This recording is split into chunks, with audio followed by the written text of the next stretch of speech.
Improving your sleep environment. Welcome to this week. We're diving into the first area that's critical to improving your sleep, and that's improving your sleep environment. So I'm going to give you 3 areas to think about. Just do a bit of an audit of your sleep environment, taking into account these 3 areas. Number 1, how much light do you have in your bedroom? Through the night and also as you settle into sleep. And also before you get into the bedroom, how much light is there? From TV, from room lights, from lamps, from laptops, from tablets, from phones. All these things have fantastic benefits, but they can have such a negative impact on sleep. Our body uses light levels as an indication of whether it should be awake or asleep. And often what we're doing is settling into our sleep routine is countering the more natural process, which is to sleep when it's dark and to wake up when it's light. And we're countering that by having these gadgets, having TVs, whether it's in the bedroom or having bright TV just before bed. So just have a look at that and see what you can eliminate. What gadgets can you eliminate from your bedroom? And that includes your clocks, because many of us now use smartphones, watches, smart watches as our clock, and they emit quite a bright light. Now that's fine if you just need to check the time during the night, but what I would suggest is you turn them away.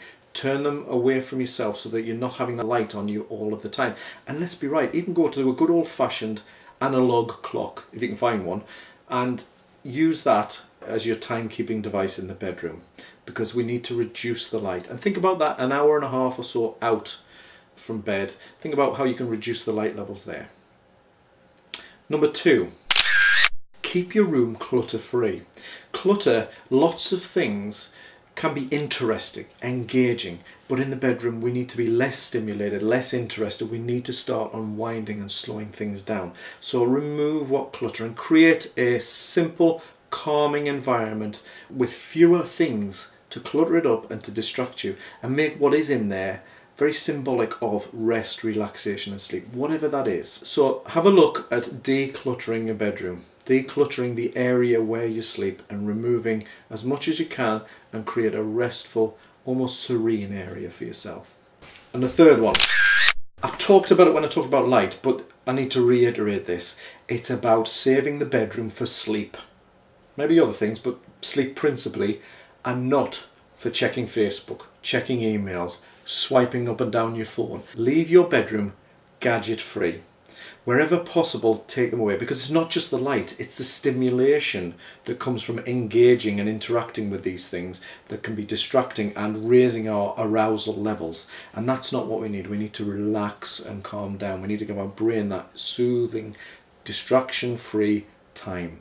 So remove gadgets. Have a rule. Create a rule for yourself where the phones go off, where the phones perhaps even stay out of the room. Perish the thought. See, we're prone to it, and it's not just us, it's our children, and children in particular are prone to finding it difficult to switch off, to break the bond between them and their phone, whether it's Facebook, Instagram or whatever.